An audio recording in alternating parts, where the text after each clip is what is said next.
Listo. Vamos a compartir pantalla.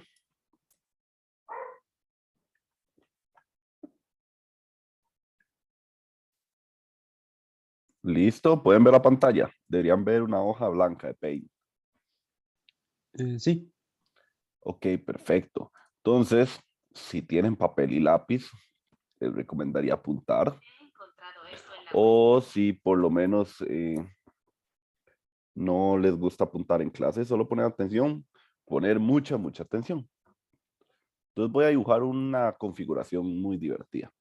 ¿Se acuerdan que la primera clase vimos fuentes de corriente? Y era lo que ustedes simularon. Buscar tener una corriente constante sin importar lo que yo conecte en la carga. Entonces los espejos de corriente buscan hacer lo mismo. O sea, son fuentes de corriente constante. Son la misma idea. Pero ¿por qué se llaman espejos de corriente? ¿O qué es la diferencia con la fuente de corriente monotransistor que ya estudiamos? Bueno, primero veamos la configuración. Entonces voy a imaginarme que aquí está VCC, viene aquí una resistencia, viene aquí un transistor, BJT, y viene aquí, pues, puede ser tierra o puede ser un VEE. Pueden ser las dos cosas, alimentación o tierra. Y vamos a conseguir, esto viene para acá, esto se une con esto, vean qué divertido, se une la base con el colector. Creo que eso es algo que nunca habían hecho. Aquí viene otro transistor, bajan, y luego aquí es donde uno conectaría el RL. Y uno no sabe que viene ahí para atrás. Entonces, si lo ven, tenemos dos transistores, Q1 y Q2. Vamos a suponer que Q1 y Q2 son totalmente iguales, o sea, salieron igual de fábrica. Y esta resistencia le vamos a llamar R, nada más.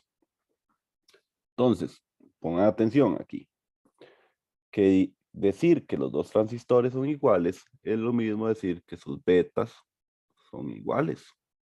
Y también es lo mismo decir que sus corrientes de saturación inversa también son iguales. Entonces, como les dije, el objetivo es crear una fuente corriente. Esa es la idea de los espejos de corriente.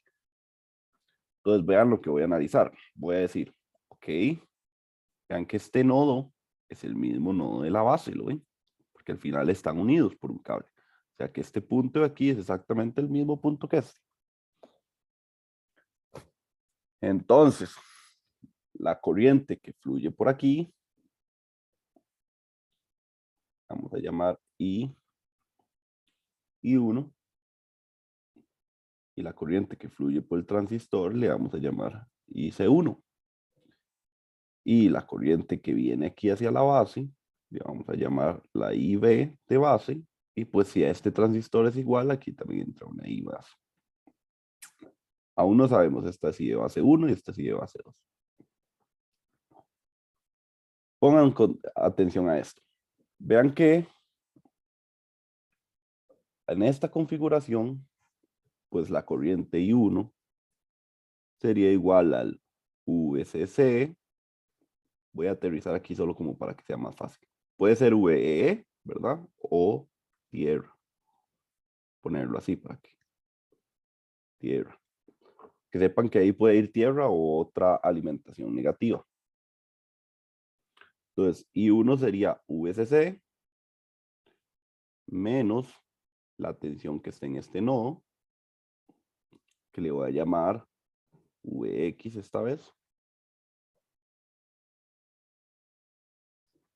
Voy a llamarle así VX entre R.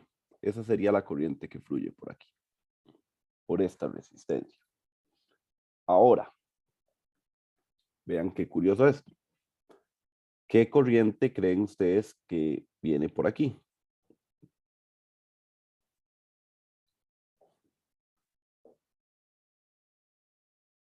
¿Qué valor de corriente creen ustedes que va por ahí? Basado en nuestras, digamos, distintas características que tenemos ahí.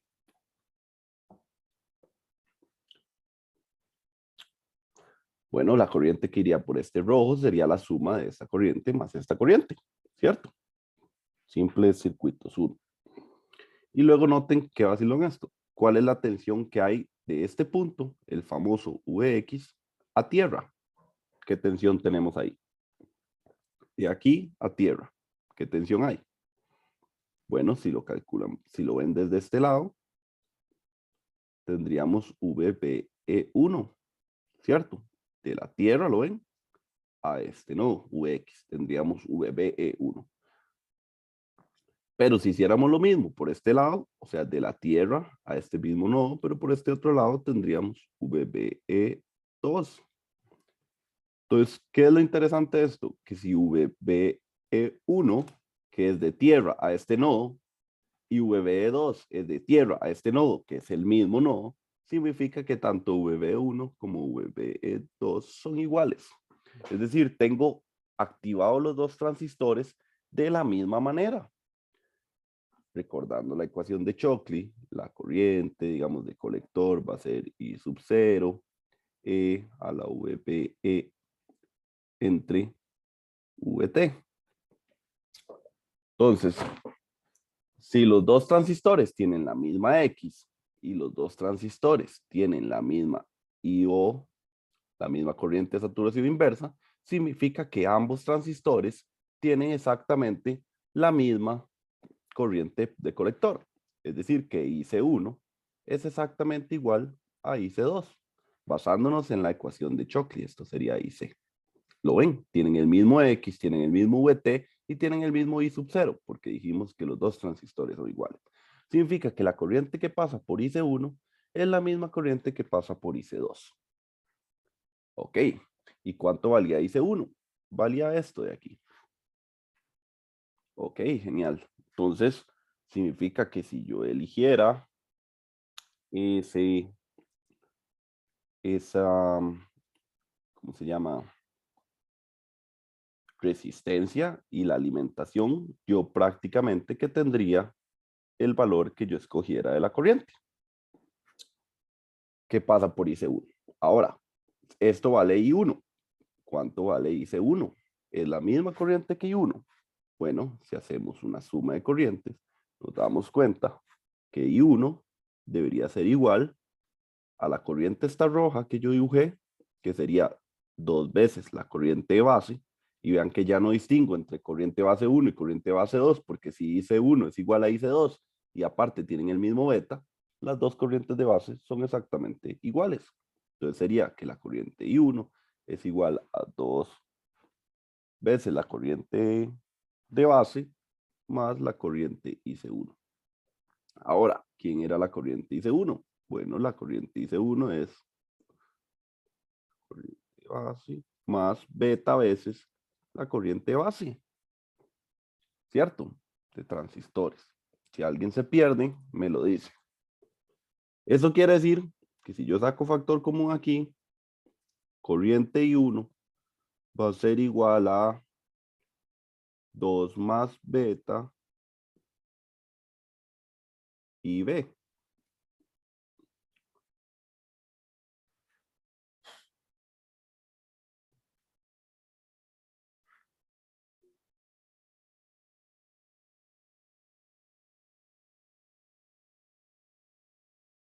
Ok, genial, sí.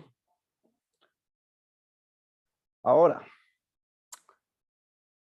ok, vamos a ver cómo lo acomodo para que se vea bien claro lo que quiero hacer.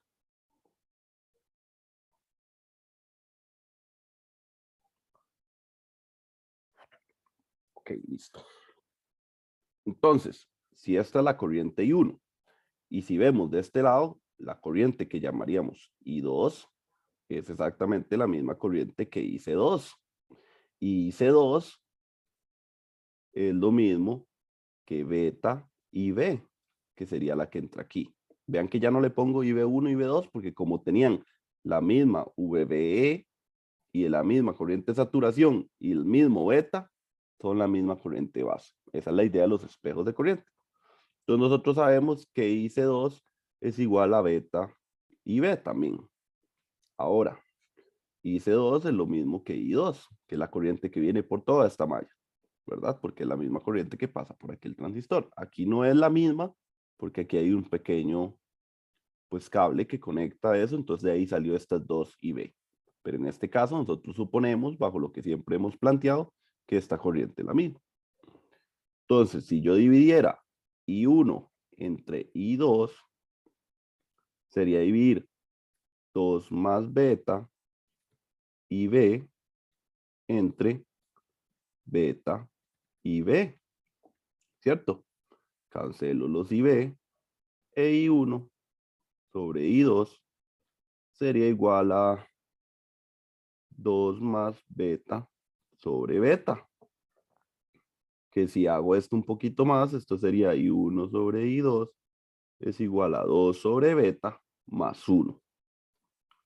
Vean a lo que llegué. Qué interesante lo que llegué. Ahora, si beta es muy grande, porque para transistores beta es aproximadamente 100, y nosotros decimos que beta es muy grande cuando es 10 veces más grande de la comparación.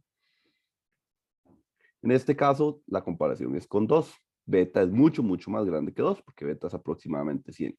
Si beta es mucho más grande, ¿cuánto vale esto de aquí? ¿Alguien me puede decir? Si yo agarro un Cero. número pequeño y lo divido entre algo muy grande, Cero. ok, 0. Entonces, si esto vale aproximadamente 0, vean que mi ecuación se vuelve que I1 es igual a I2. Y esto es lo mismo que decir que I1 es igual a I2. Por eso se llaman espejos de corriente. La corriente que yo haga pasar por la malla 1 se va a replicar en la malla 2.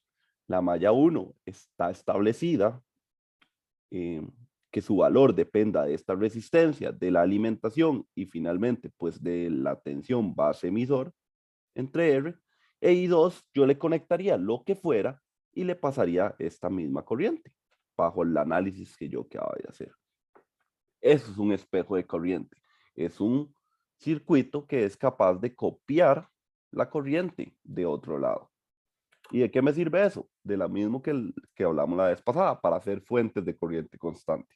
Yo podría conectar lo que fuera aquí, que la corriente que pasa por aquí va a ser siempre I2, y como es un espejo de corriente, va a ser siempre I1. Entonces, esta es una nueva forma de lograr una fuente de corriente constante, llamada espejo de corriente. ¿Todo claro hasta ahí? ¿O alguien se perdió en el camino? De mi parte, sí, profe, todo bien. Ok, genial. Entonces, ya aprendieron algo nuevo de electrónica, un espejo de corriente. Vamos a seguir haciendo otros espejos de corriente. Entonces vean que al final uno elige como diseñador estos valores y tendría la corriente que uno quiere en la malla de 2.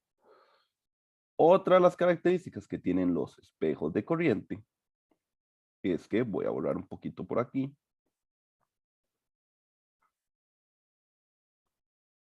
Voy a borrar un poquito por aquí. Y voy a dejarlo hasta ahí. Entonces voy a ponerlo en otro color, en verde. Voy a modificar un poquito el circuito. Voy a agarrar un cable de aquí, lo brinco y voy a conectar aquí otro transistor igual con otra tierra y cualquier cosa aquí para arriba.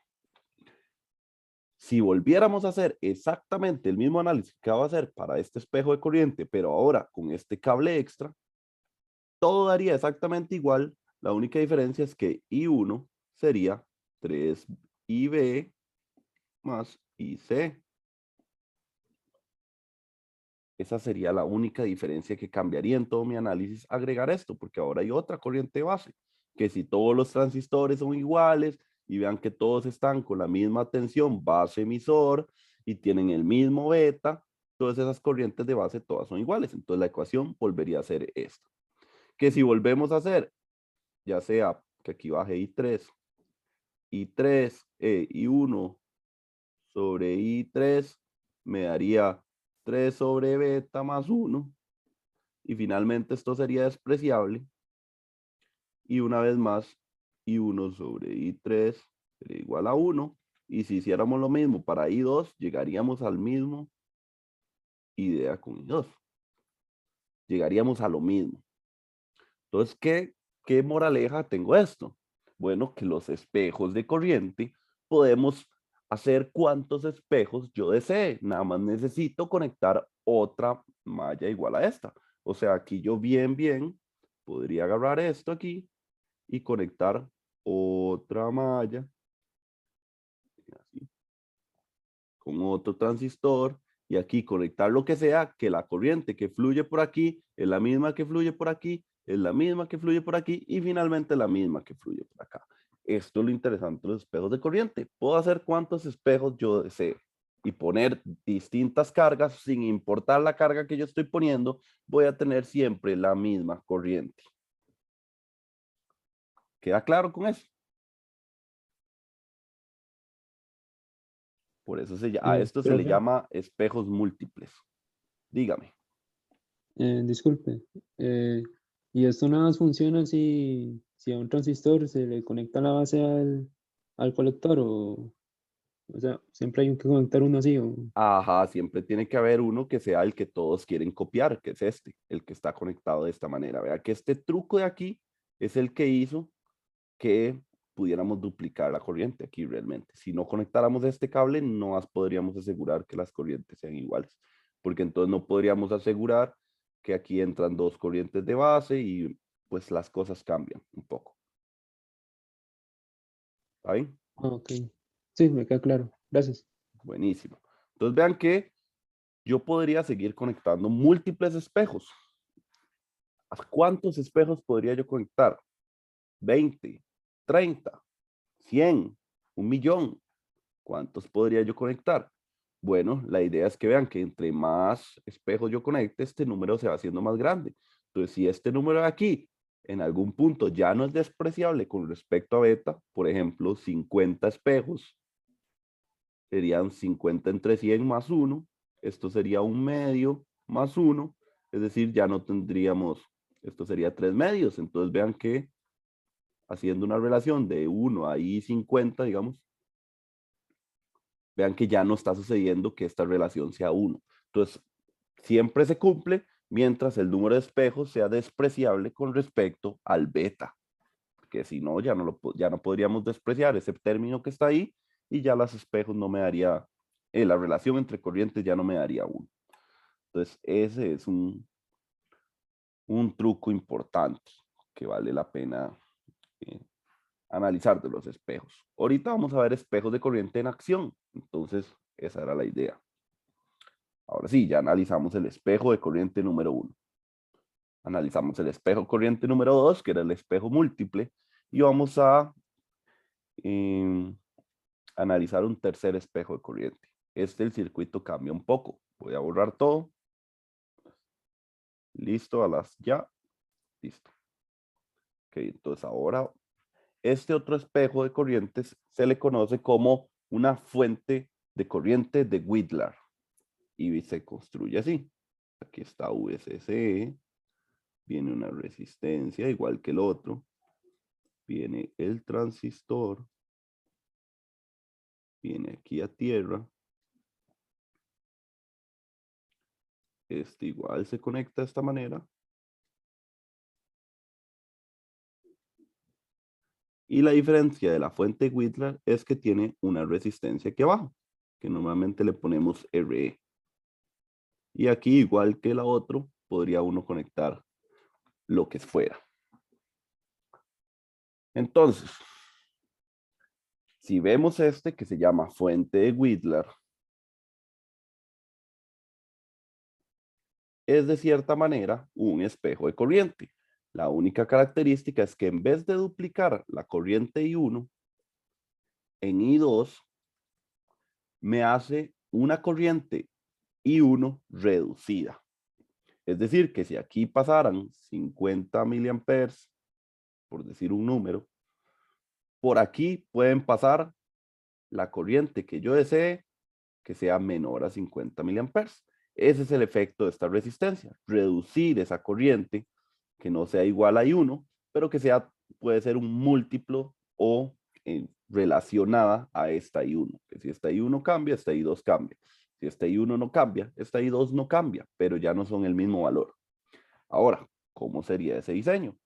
¿Cómo elegimos esa I2? Entonces, si lo ven, aquí está V base emisor 1, aquí está V base emisor 2, que ya no puedo decir que son iguales porque vean que esta es de tierra a este punto y esta es de este nodo superior a la R a este punto. Entonces ya no se vale decir que las dos transistores son iguales o todas las relaciones que hicimos antes, ya no se vale. Porque están, digamos, con diferente entrada cada transistor. Entonces, si hago esta malla aquí, voy a obtener que VBE1 menos VBE2 más la corriente, no, perdón, menos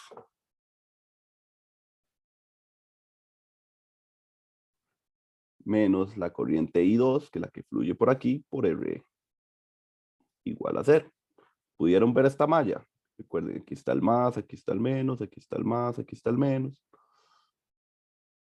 Y pues de la resistencia, aquí está el más, aquí está el menos. Entonces esta sería la malla aquí. Entonces estas son las ecuaciones.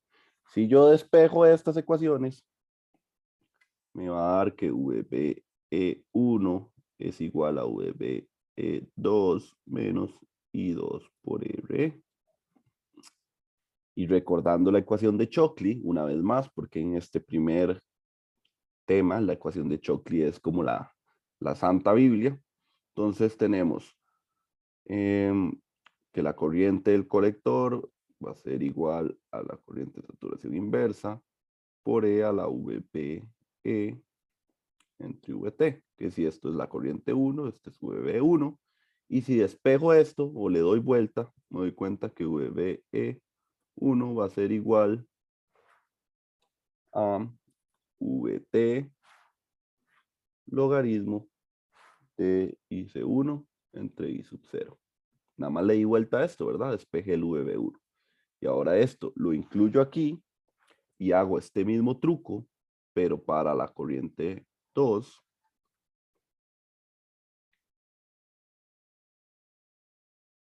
Y esto me queda.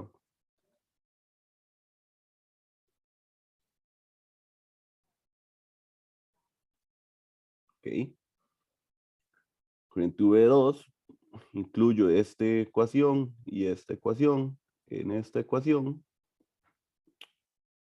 1 y 2 en 3. Y la ecuación me queda de esta manera. Me queda VT logaritmo de IC1 de I sub 0.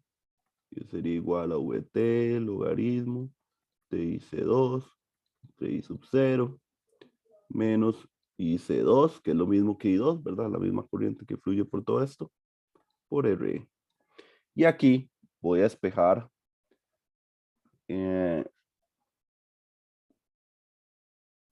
mi RE, que si despejo mi RE, estoy aquí, RE va a ser igual a VT entre IC2 por logaritmo de IC1 entre IC2. Y listo, llego a esa relación. Entonces, si se dan cuenta, con esta ecuación yo ya podría diseñar la fuente de Whittler que yo desee, porque la corriente IC1, pues yo la establezco igual que la vez pasada. VCC menos V base emisor entre R. Y tendría la corriente I1, que es la misma que IC1. Sabiendo IC1 y sabiendo qué corriente quiero yo que pase por esta línea, es decir, si yo quiero fabricar una fuente de Whittler de 30 mA, entonces yo ya sé que esta corriente I2 tiene que ser 30 mA y esta corriente I1 pues será la corriente que se establezca aquí. Si yo ya sé IC1 y sé IC2 y sé IC2 y sé VT, que es una constante, yo sé cuál es la RE que yo tengo que poner aquí para que se cumpla esta corriente, sea la que yo elegí. Que como diseñador, recuerden, yo estoy buscando una corriente en específico para una aplicación en específico. Entonces, este otro espejo de corriente con esa resistencia en la parte inferior provoca que yo pueda tener corrientes menores en un segundo espejo. Y si, digamos, pues yo agarrara esto y hiciera como la vez pasada, así como un nodo extra.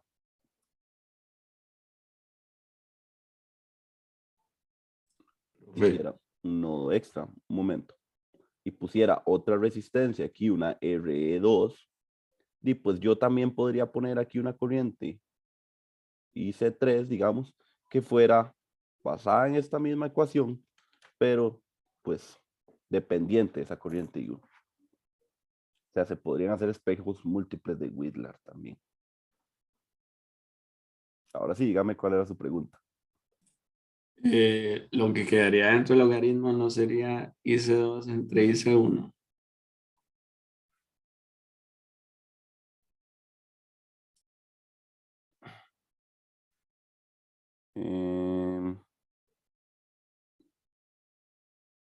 Vamos a ver. Ah, ok, sí. No, sí queda así como yo lo hice, pero aquí vea que cuando despejé esto no lo despejé bien. Aquí era un más. Aquí era un más. Y ahora sí, ahí sí debería quedar. Ah, ok, sí, sí. Sí. Ahora sí. Gracias. Más bien gracias a usted porque a veces pasan esas cosas, ¿verdad? Listo. Entonces, este se llama fuente de Whittler. Entonces, vean, ya conocen otras 3 fuentes de corriente diferentes. Espejos de corrientes, espejos múltiples y fuente de Whittler, que al final es un espejo de corriente especial. ¿Qué haría uno si uno sabe las corrientes? Perdón, sabe el RE, pero no sabe la corriente I2. ¿Cómo saca esta corriente I2 de este logaritmo si está también aquí? Bueno, en ese caso, si se llegara a algún punto en algún ejercicio donde haya que hacer eso, donde usted ya tenga el RE, pero necesita saber la corriente I2, hay que hacerlo a punta de prueba y error. Es decir, poner un valor de IC2 y ver si se cumple la igualdad. Poner otro valor de IC2 y ver si se cumple la igualdad. Y así sucesivamente hasta que lo logre uno. Sonará un método raro, que no estamos acostumbrados, pero es lo que hay cuando tenemos este tipo de situación. ¿Y cómo vamos a despejar esto, verdad? ¿Cómo lo despejamos? Está extraño. Ese es un método sencillo, es ir probando y probando y probando hasta que las dos igualdades se parezcan y pues, o lo más aproximado, que este RE se parezca a este valor de aquí. Esa es la idea. Bueno, ahora sí. ¿Alguien tiene alguna otra pregunta a los espejos de corriente?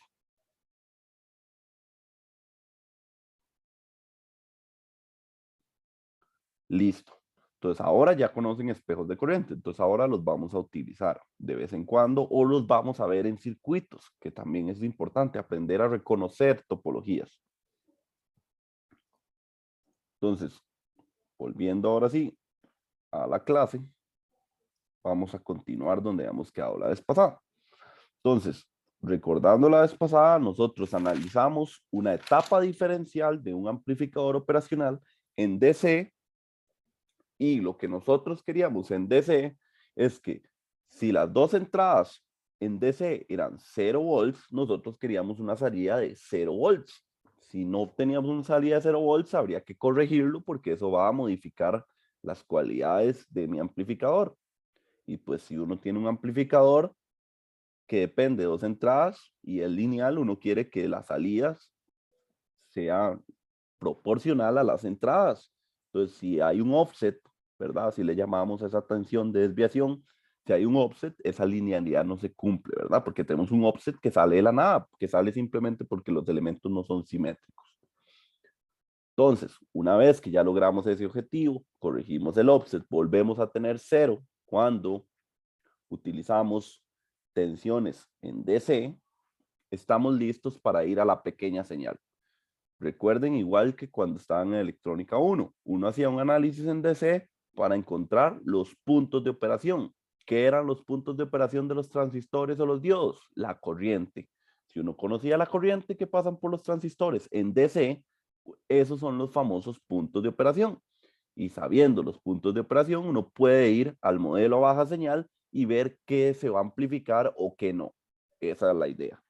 Entonces, la clase pasada, ya saben, vimos todo en DC, logramos tener la magnitud de ciertas corrientes a través de saber la salida y ahora vamos a baja señal. Puede ser que esté hablando en chino para algunas personas o puede ser que otras pues sí entiendan bien. Entonces vamos a hacer un repaso de qué era pequeña señal. Esta primera semana es casi que repasos y una que otra cosita nueva. Entonces lo primero es ver el modelo en baja señal. Entonces volvemos a la ecuación. Recuerden, este era nuestro diodo, su modelo Shockley. Modelo Shockley lo que hacía era pues la ecuación que corresponde a su comportamiento, a su curva característica, tensión versus corriente. Y ahora pensemos que tenemos este circuito, que era una batería, una resistencia y el diodo. Es decir, encendemos el diodo. Yo enciendo, ¡plum!, 4 volts, empieza a fluir una corriente por aquí. Esa corriente es ID. Y esa corriente ID que fluye por aquí va a poner al transistor, al diodo en algún punto. Puede ser aquí. ¿Se acuerdan que había que hacer una intersección con una recta y ese era nuestro punto de operación? Y esa recta tenía que ver con pues la resistencia que estemos colocando aquí.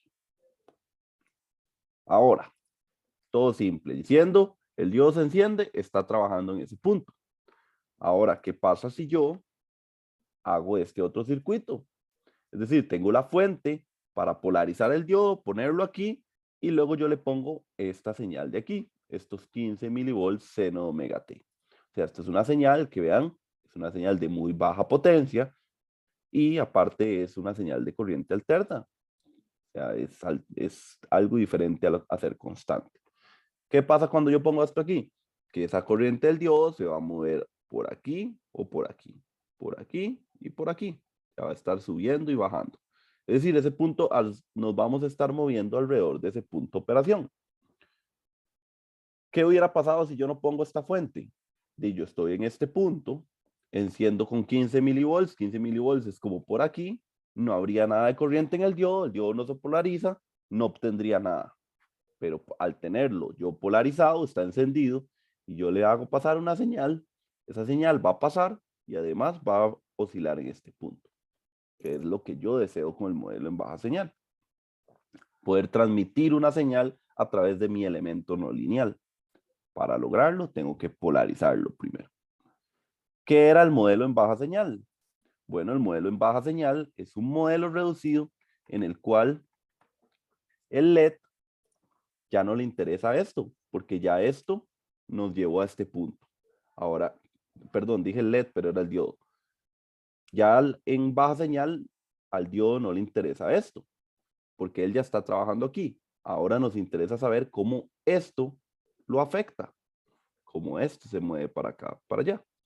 Entonces, en los modelos en baja señal no nos importa nada de la tensión DC, sino que simplemente nos importa cómo es alterno y qué siente esta fuente al ver este diodo. Entonces, si recuerdan el modelo en baja señal de un diodo, el modelo en baja señal de un diodo era lo mismo que una resistencia, R. Es decir, que una vez que el diodo está polarizado, la fuente lo que ve del diodo es una resistencia más.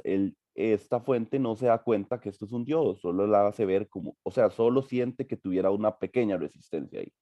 Esa resistencia, ¿qué valor tiene? ¿Cuánto es esa resistencia?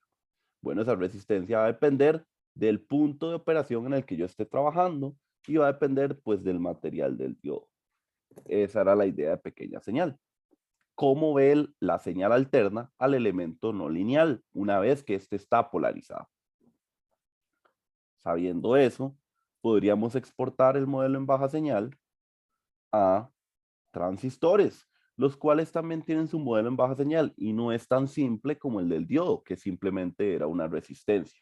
El modelo de un transistor en baja señal sería este para un NPN y este para un PNP, donde igual tenemos ciertas características. En el elemento, digamos, singular, en DC, digamos, tenemos el transistor, le entra una corriente base, hay una corriente colector y una corriente emisor. Nosotros decimos que prácticamente la corriente colector es la misma que la de emisor y la de colector es beta veces la corriente base, lo que hemos conocido hasta el momento. Cuando estamos en pequeña señal, aparecen estas resistencias, que es cómo lo ve la señal alterna al transistor una vez que éste se polariza. Entonces tenemos una resistencia por este lado, tenemos otra resistencia por este lado y tenemos una fuente de corriente dependiente de una ganancia y de la corriente base que entra aquí.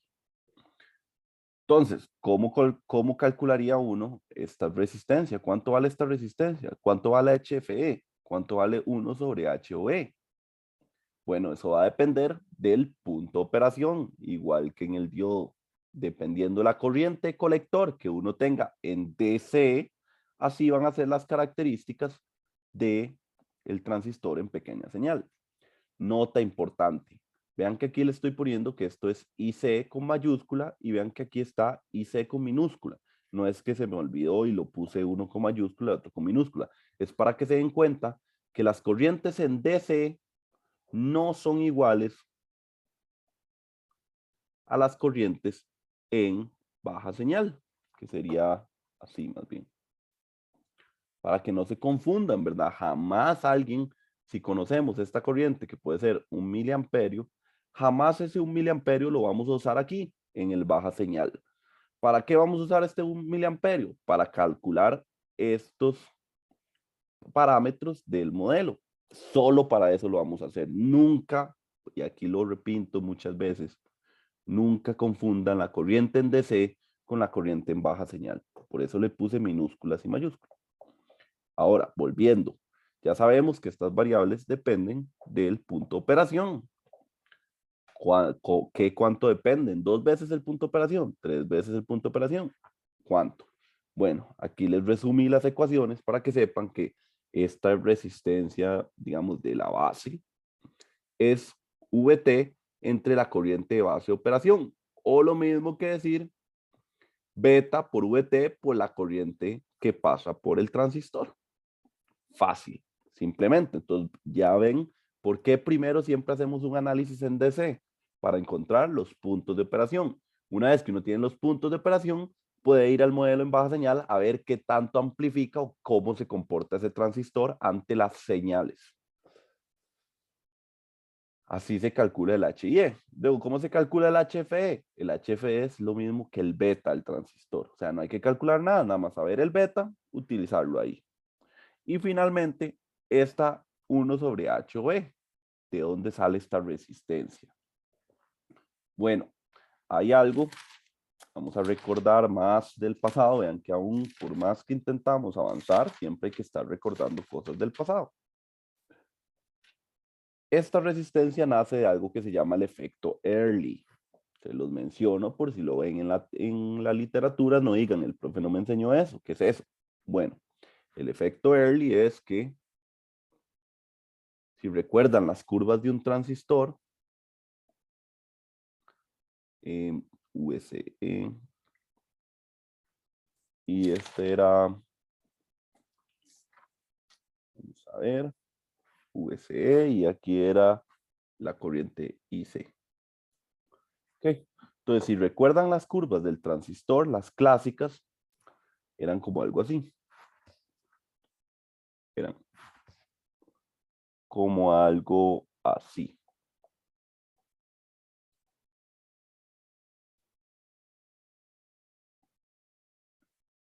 Y esto era una corriente IB3, esto era una corriente IB2, esto era una corriente IB1 y una corriente IB0, donde IB3 es mayor a IB2 y era mayor a IB1 y era mayor a IB0. Entonces, lo que decía estas curvas es que a cierta tensión C, o sea, de aquí para adelante, pues nosotros teníamos una cierta corriente constante y esa corriente es constante y va a depender de cuál corriente de base yo le ponga. Esas eran las curvas del transistor. Y uno dice, esas curvas nunca entendí para qué servían, solo sé que cada vez que la corriente de base es más grande la C. y que necesitamos mínimo cierta tensión, que para un transistor es alrededor de 0.3 volts, para que eso sea como lineal, esa respuesta sea lineal. Bueno, el efecto Early es que un ingeniero de apellido Early, no me acuerdo el nombre ahorita, se dio cuenta que estas curvas no eran tan lineales. O sea, que estas curvas en realidad eran como así. ¿Lo ven? Ya no son como constantes a cierto punto, sino que pues tienen como una pendiente. Si uno proyecta todas estas líneas, todas llegan hacia un mismo punto, que para un NPN es aproximadamente 130. Bueno, menos 130. Este efecto se le llama el efecto Early. Y lo que quiere decir es que realmente estas curvas no eran así de constantes, sino que igual, conforme sigue aumentando VCE, ICQ, IC también aumenta. Esa era la idea. Entonces, gracias a este descubrimiento, es que aparece esta resistencia aquí. Vean que esta resistencia depende de la tensión de Early, que dijimos que para un NPN eran 130 volts aproximadamente, vamos a ponerlo en valor absoluto. 130 volts entre la corriente ICQ. Y normalmente esta impedancia, toda esta resistencia es una resistencia muy, muy grande. Normalmente puede andar como por los mega ohms. Por si en el modelo en baja señal de electrónica 1 no lo habían visto, porque me parece que en electrónica 1 no se toma en cuenta el efecto Early, saber que realmente el efecto Early existe y hay que poner esta resistencia en mi modelo en baja señal. Ya vamos a ver que hay unos casos en los cuales realmente no la necesitamos poner por condiciones del circuito. Pero quiero que la vean por si en electrónica 1 no la ven, no la hayan visto, pues realmente existe. Es el efecto Early provoca la aparición de esta resistencia en mi modelo en baja señal. Ok, entonces nuevamente para recapitular, modelo en DC es para encontrar los puntos de operación. Cuando uno tiene los puntos de operación, se pasa al modelo de baja señal para ver cómo se comportan las señales que entran a mi circuito y los parámetros de los transistores se calculan con estas ecuaciones. Donde la tensión early para este último elemento varía dependiendo si es un NPN o si es un PNP. Y vale aproximadamente ese valor. Por eso viene un aproximado, aproximadamente 130. ¿Todo claro con el modelo en baja señal?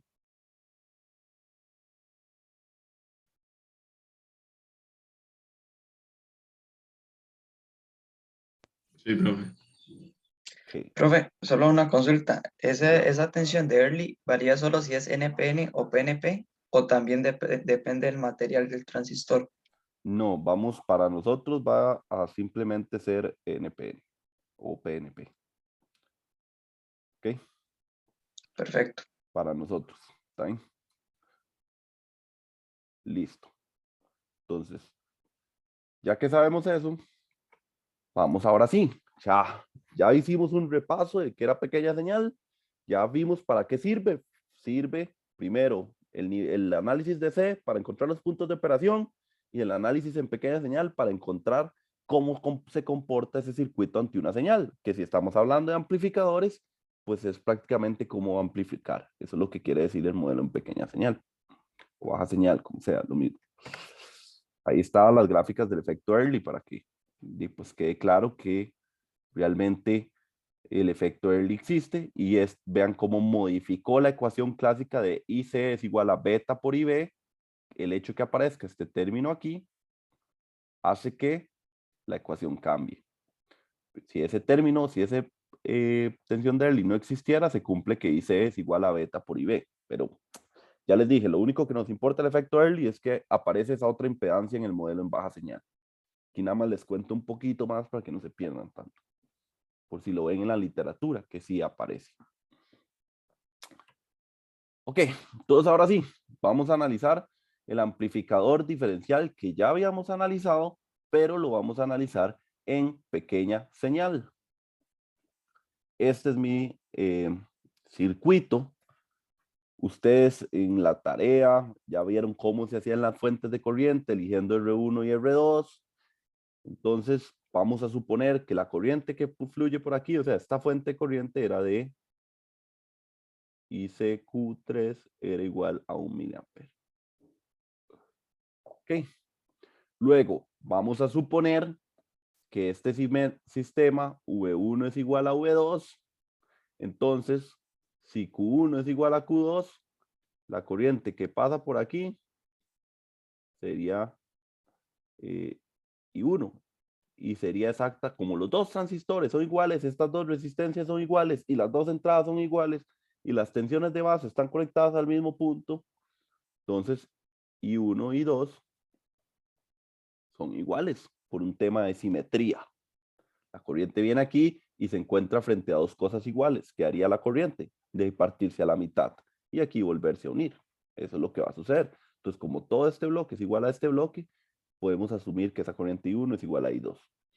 Y si I1 más I2 era igual a I3 e I3 es igual a 1 miliampere, eso quiere decir que I1 es igual a 0,5 miliampere e I2 es igual a 0,5 miliampere. Y le voy a poner I2Q e I1Q para que recordemos que esa era nuestro punto de operación. La corriente que está pasando por el transistor es nuestro punto de operación. Entonces ya encontramos los puntos de operación de todos los transistores.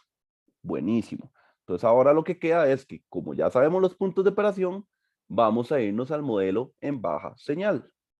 ¿Cómo se hace el modelo en baja señal? Bueno, se cambia el transistor donde va la base por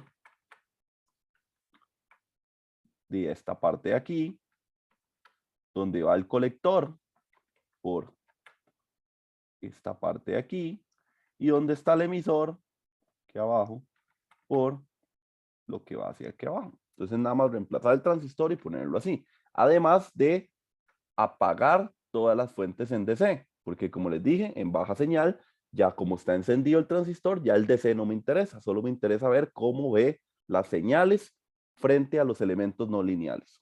Entonces vean que las fuentes las apago. Entonces siempre que hago modelo en baja señal, apago las fuentes. Bueno, primero en DC encuentro los puntos de operación. Una vez que conozca los puntos de operación, apago las fuentes. Y luego voy a hacer lo siguiente.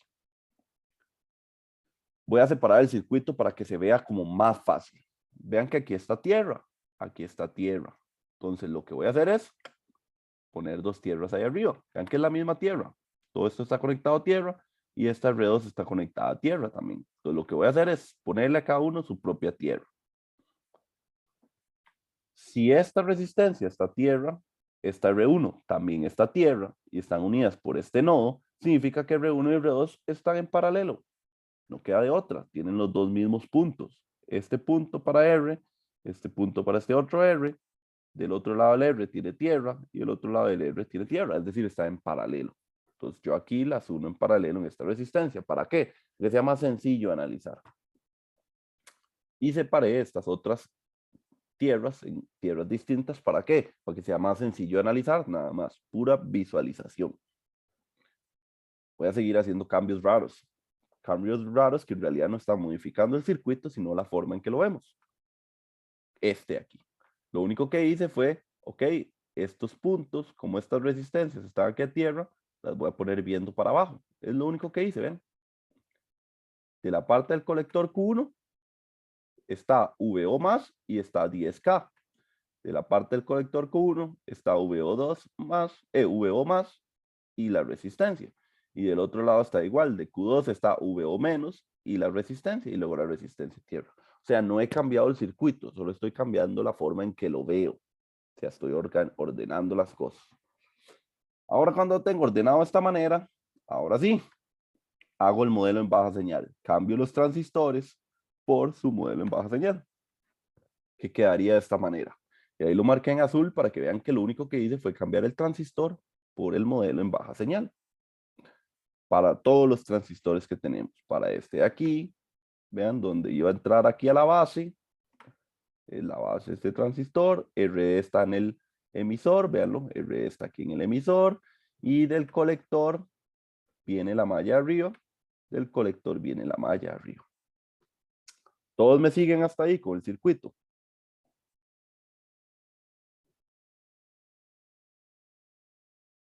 Profe, ¿qué pasó al final con la resistencia de lo del efecto Early en las dos de arriba? Buenísimo, a eso íbamos a ir. Vea que aquí sí está.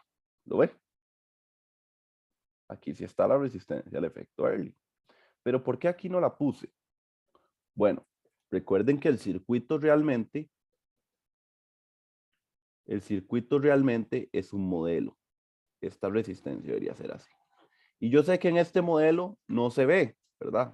Porque vean, este nodo es el mismo que este nodo, y este está a tierra, y este está aquí hacia el emisor. Pero realmente el circuito físicamente no es que es así, ¿verdad? No es que el transistor por dentro tiene esto, sino que esto es un modelo. Entonces, como les conté, esta resistencia de Early era muy, muy, muy grande, del rango de los mega. Y aunque no parezca, quiero que me crean que esta resistencia en realidad está en paralelo con esta resistencia. Aunque no parezca aquí, no parece porque es un modelo, pero créanmelo, están en paralelo. Entonces, si yo tuviera un paralelo de una resistencia infinita a la par de una resistencia, no sé, de 100 ohms, el paralelo de estas dos, ¿qué me daría de valor? Si yo hiciera el paralelo de estas dos cosas. Una resistencia infinita en paralelo con una resistencia pequeña. La resistencia de 100. Exacto, el equivalente a esto sería la resistencia de 100 ohms. Entonces, lo mismo pasa aquí. Como supuestamente esta resistencia está en paralelo con esta y esta es muy, muy, muy, muy grande en comparación de esta, pues si yo hago el paralelo sería lo mismo a solo tener esta. Por eso es que no las puse. ¿Ok? ¿Entendido? He dicho que preguntó, eso es importante. ¿Todo claro entonces? Sí, profe, todo bien. Perfecto. Entonces vean que aquí no había ninguna resistencia de estas de 10K. Entonces a este amigo no le puedo quitar esto, ¿verdad? Ahora sí. El día de hoy vamos a hacer el modelo en baja señal de esta parte y vamos a dejarlo hasta cierto punto para no cansarnos mucho, ya que hemos recordado muchas cosas que casi que nos tomó todo un curso de electrónica entenderlas. Entonces tampoco vamos a saturarnos. Vamos a hacer el análisis en baja señal de este amigo. Vamos a hacer el análisis en baja señal de este amigo. Y al final lo que yo quiero es saber cuál es la impedancia que hay de aquí para abajo. O sea, quiero saber que si un observador se parara aquí para ver hacia abajo, él lo único que va a ver es una resistencia, una Z3. Yo quiero saber cuál es esa Z3. ¿Por qué él solo va a ver una resistencia? Porque a esto no le entra ninguna entrada. Vean que las entradas están aquí. Es decir, que de cierta manera todo esto es una constante. Es decir, que de cierta manera todo esto lo puedo cambiar por una impedancia y punto. Más para facilitar mi análisis. Entonces eso es lo que vamos a hacer. Vamos a convertir todo esto de aquí abajo en una única Z3. ¿Cómo hacemos eso? Pues Z3 va a ser igual a VC3, que sería la tensión en este punto, entre la corriente IC3, que sería la corriente que baja por aquí. Recuerden, esta corriente no podemos decir que sea 1 miliampere, porque no es lo mismo la corriente en baja señal que la corriente del punto de operación. ¿Para qué quiero esta corriente? Para encontrar los parámetros en baja señal. Por ejemplo, basándonos en las ecuaciones que aquí mismo se las puse, HFE es igual a beta y beta era 100. ¿Ven? 100. Que ya encontré el primer parámetro.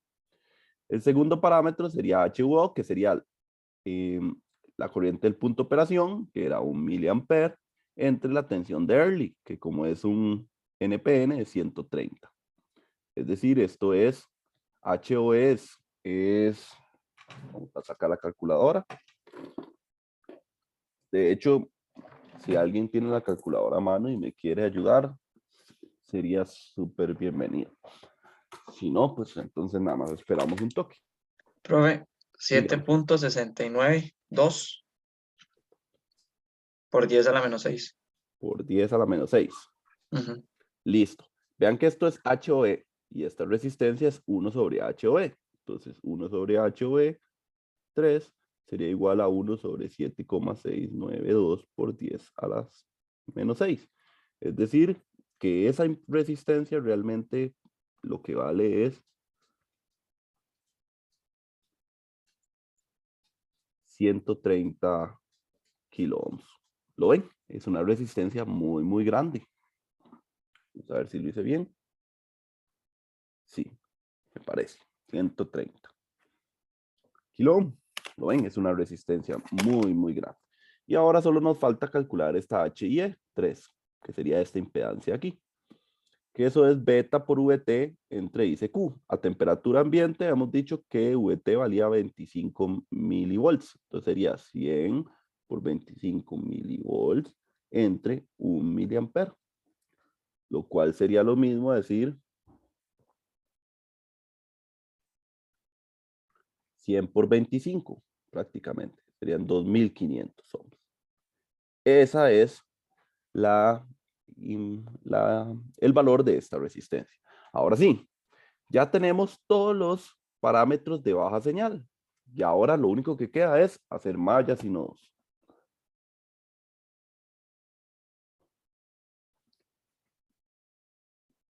Entonces, voy a borrar un poquito. Dígame. ¿De dónde salían los 25 milivolts? Recuerde, esto lo vimos en el día que vimos la ecuación de Shockley. Vamos a devolvernos un poquito. Si usted se va aquí al documento de mediación, el modelo Shockley, el diodo, yo les había contado que el modelo Shockley, aquí está el VT, y el VT se calcula como la constante Boltzmann entre la carga del electrón por la temperatura a la que se encuentre el diodo. Cuando estamos hablando de temperatura ambiente, aproximadamente 300 Kelvin, ese VT siempre va a valer 25 milivolts. ¿Está bien? Si estuviéramos trabajando en Alaska, pues ese VT valdría menos. Si estuviéramos trabajando en el desierto del Sahara, pues ese VT valdría más. ¿Está bien? Pero como estamos en Costa Rica y es todo muy teórico, vamos a suponer temperatura ambiente y por lo tanto siempre VT va a valer 25 milivolts. Ok, sí, se me fue. Gracias. Con gusto. Entonces, ahora sí, regresando donde estábamos.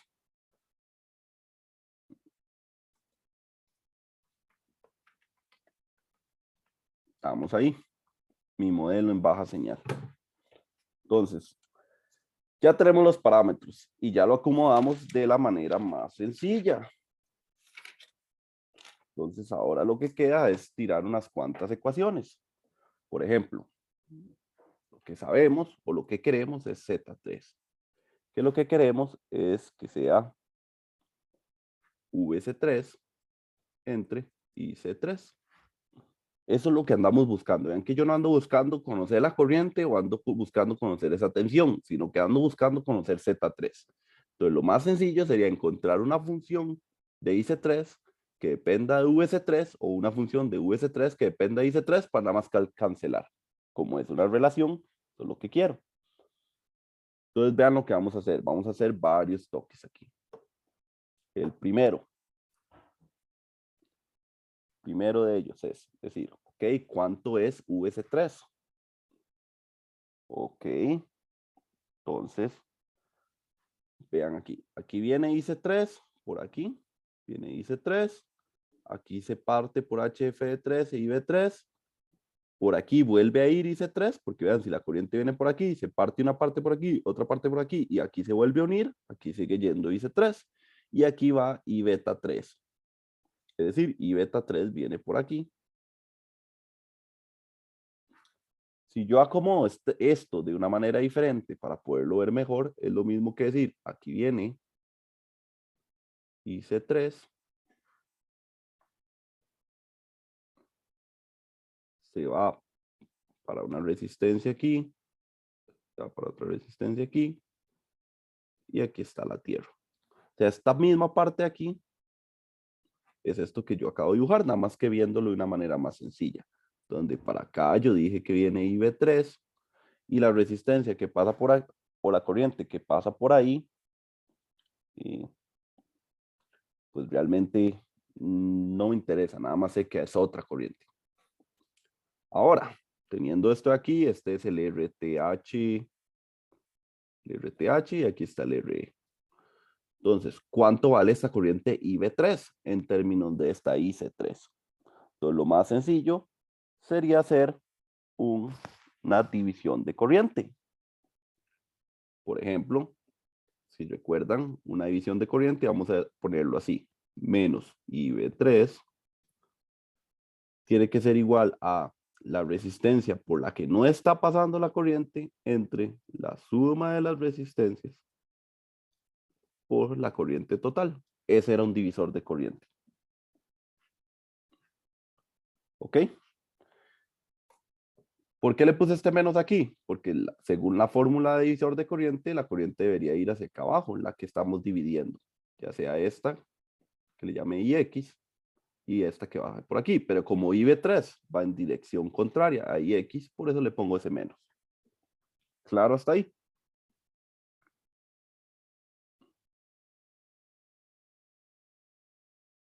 Buenísimo. Entonces ya conozco esa corriente, ya conozco cuánto vale IB3 en términos de IC3. ¿Para qué quiero yo eso?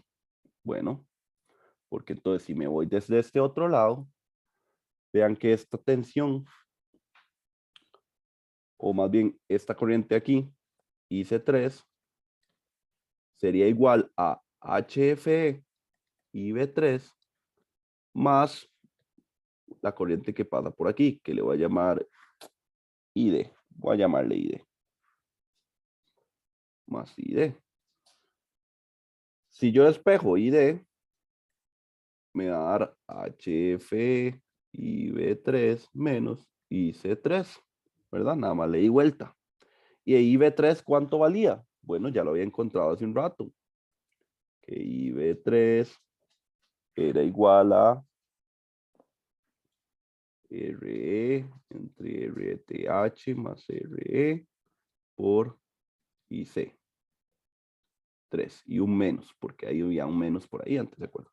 Entonces ahora agarro esto y lo incluyo aquí y me doy cuenta que ID sería HFE menos por RE entre RTH más RE por IC3 menos IC3. Y ahora, ¿para qué yo quiero esa corriente ID?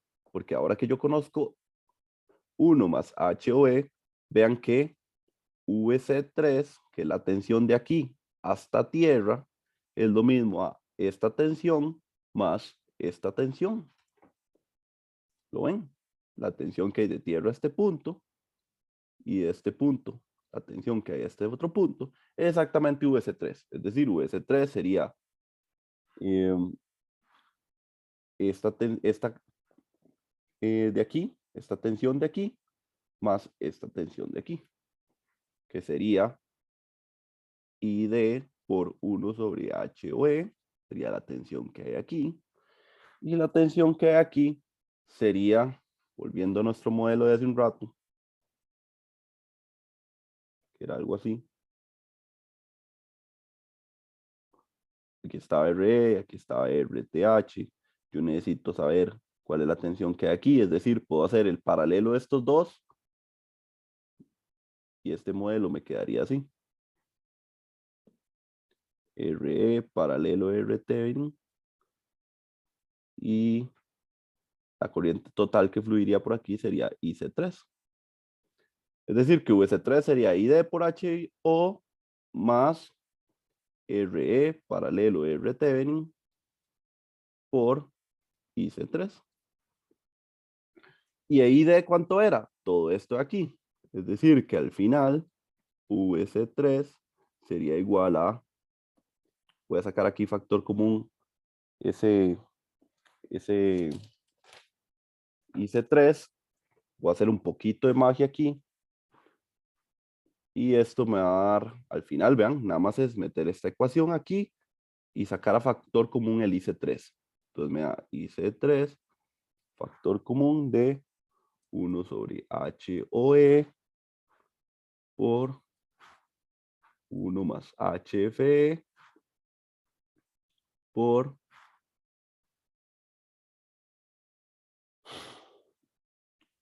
RE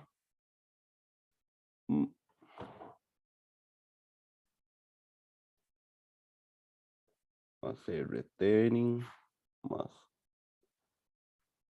HIE más RE más RE paralelo de... Volver a escribir todo para que no se me corte por la pantalla.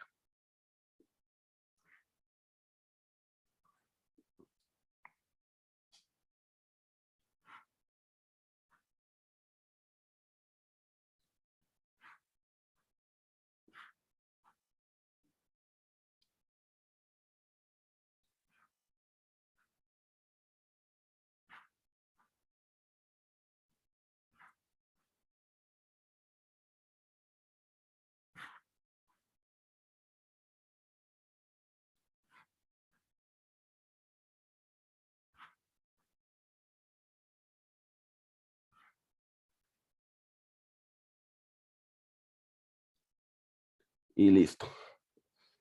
Eso sería VC3, que al final es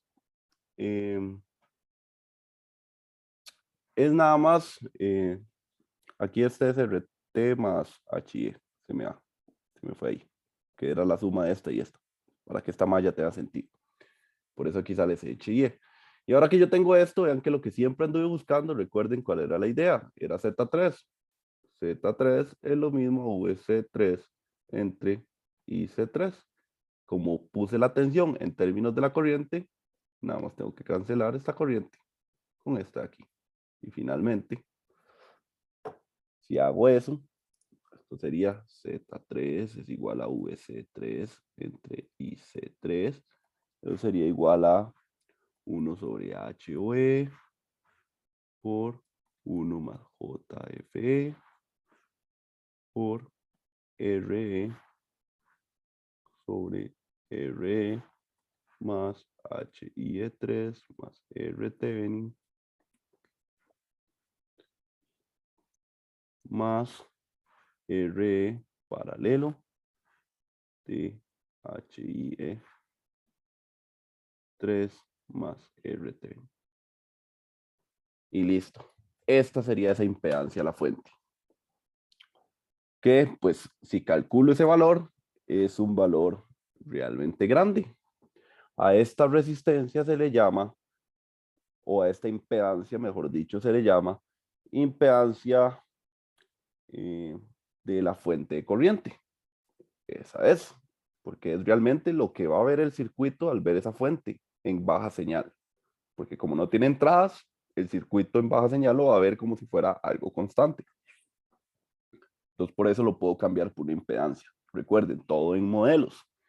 Y si de casualidad HIE lo pudiéramos hacer mucho, mucho más grande que RE más RTH, Z3, toda esta expresión se podría reducir a 1HOE por 1 más RE por IC3Q entre VT.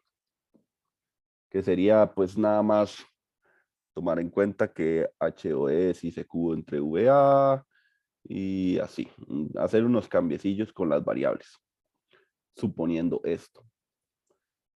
Esta expresión es la misma que esta, nada más que esta es resumida si se logra cumplir esto. Esta tiene un nombre muy específico, se llama impedancia equivalente de una fuente de Widlar. Es decir, que esta es la misma impedancia que si hiciéramos una fuente de Widlar, hiciéramos un modelo en baja señal, llegaríamos exactamente a esta expresión. Voy a poner aquí.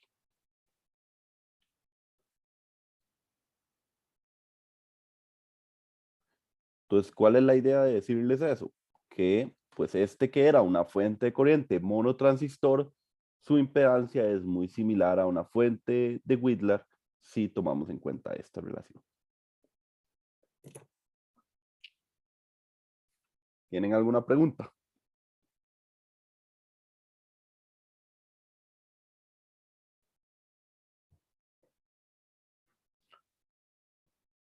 Ok, cool.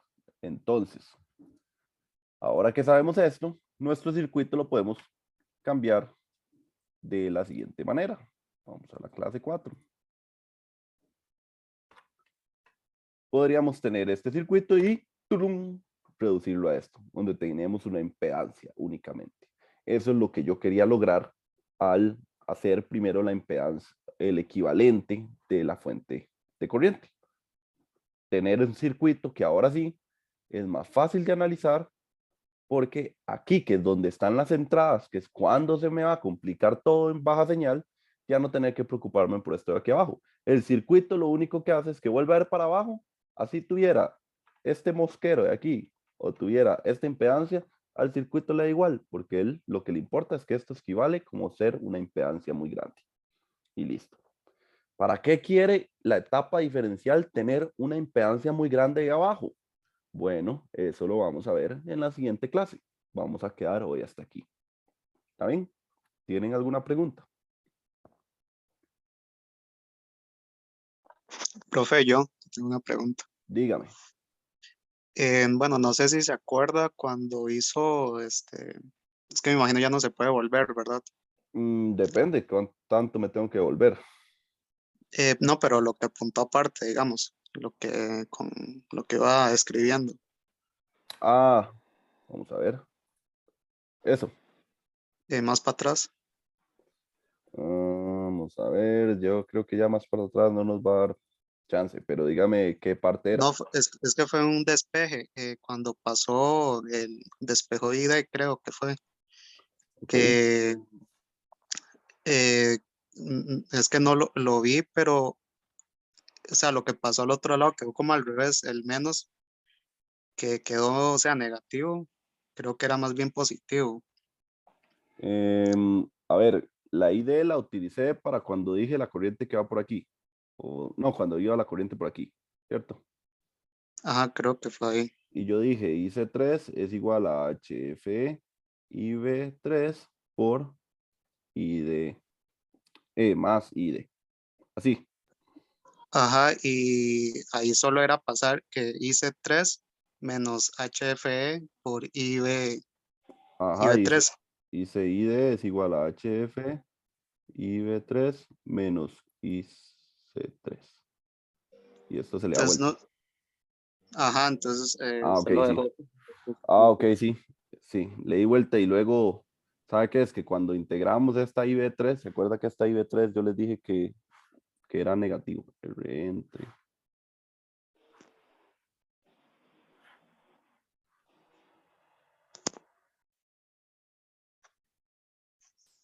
Esta era la corriente IB3. Y cuando integro esto aquí, se cancela con este otro menos. Eso era lo que me querías decir. Bueno, entonces no tiene mucho, o sea, a lo que llegó al final no se altera Ah, por, sí, no, no se va a alterar. Es ok, solamente que a veces cuando llevo ya hora y 15 hablando, las matemáticas se me complican. Listo. Pero el ok, resultado que les enseñé es el mismo. ¿Está bien? ok, perfecto. Listo, ahí disculpen, pero lo aclaramos. Un menos ahí que a veces se enreda. Listo, era eso. ¿Alguien tiene alguna otra duda? Profe, ¿verdad que eso sería el modelo en pequeña señal híbrido, algo así? ¿Verdad que existe otro que se llama el modelo Pi? Sí, ahí realmente los dos modelos son iguales. Hablamos de lo mismo. Lo único es que, como les dije, es un modelo. Realmente el circuito no está así por dentro. Y todo se resume en que en vez de llamarse HIE, se llama de otra manera. No sé, pi. En vez de HOE, se llama de otra manera, pero en sí es lo mismo todo. Y se podría usar cualquiera para asignaciones y eso. Para mí preferiría que utilizáramos el que les estoy enseñando, porque si utilizan uno que yo no les enseñé, podríamos tener como inconsistencias en el nombre de las cosas. Entonces, preferiría yo que utilicen este modelo. Yo sé que es que el otro profesor, creo que Felipe les enseñaba con el otro modelo, ¿verdad?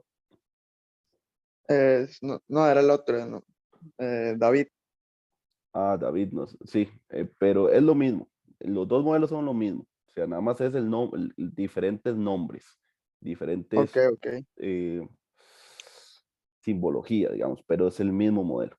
Utilicemos este que les estoy enseñando, que realmente es el más sencillo y el que es más común en la literatura. Por ahí, ¿eh? Ok. Sí, este se llama modelo de baja señal de parámetros híbridos, como dijo el compañero. Este es el que a mí me gusta. Este es el top. Listo. ¿Alguna otra pregunta? Profe, Dígame. una pregunta, pero es con respecto a la asignación 1, que Claro. bueno, era primero que si iba a haber como, no, si en algún momento iba a subir como una solución o un momento, o sea, para ver si uno bien, lo resolvió bien así, porque, bueno, en lo personal sí me surgieron varias preguntillas ahí, principalmente con la última parte del potenciómetro. Ok, soluciones como tal así en PDF no van a haber, pero dentro de las horas de consulta, si usted quiere llegar a ver cómo se resolvía o era cierto problema, lo podemos ver, digamos. ¿Está bien? Ah, ok, está bien. Igual, Y digamos, en esta tarea que les puse yo, casi que todo había que simularlo y obtener, ya se sabía que se tenía que obtener, entonces creo que si lo obtuviste, estuvo bien, si no lo obtuviste, pues algún errorcillo quedó por ahí. entiendo, entiendo. Y para consulta nada más había que escribirle para Sí, ver si cuándo quiere, está disponible, ¿verdad? me puede escribir por Telegram, nada más, profe, necesito la consulta eh, el día, yo creo que las consultas de este curso son lunes y jueves. Lunes y jueves. Sí, Sí, entonces usted nada más me diría, profe, necesito ir a consulta hoy. Entonces yo le digo, ok, vaya a la 1. ¿Saben? ah, ok, Entonces está bien. puede escribírmelo por Telegram, no necesariamente hay que hacer un correo para eso. Ah, ok, no, muchas Listo. gracias, profe. Ok, listo. ¿Alguien más tiene alguna consulta? Si no, pues esta es la clase de hoy. Profe, una consulta para futuras asignaciones, ¿solo estarían viendo una persona o los 3 integrantes del grupo? Siempre solo una persona. Ok, gracias. Perfecto. Listo, ¿alguna otra duda?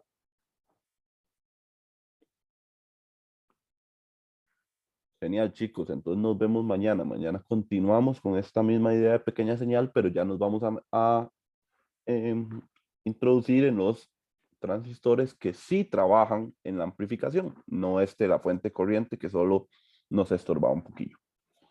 Muchas gracias y pura vida. Listo, profe, por ahí. Gracias, profe. Profe. Gracias, profe. Ok, ustedes nos vemos. Gracias, profe. Pura vida.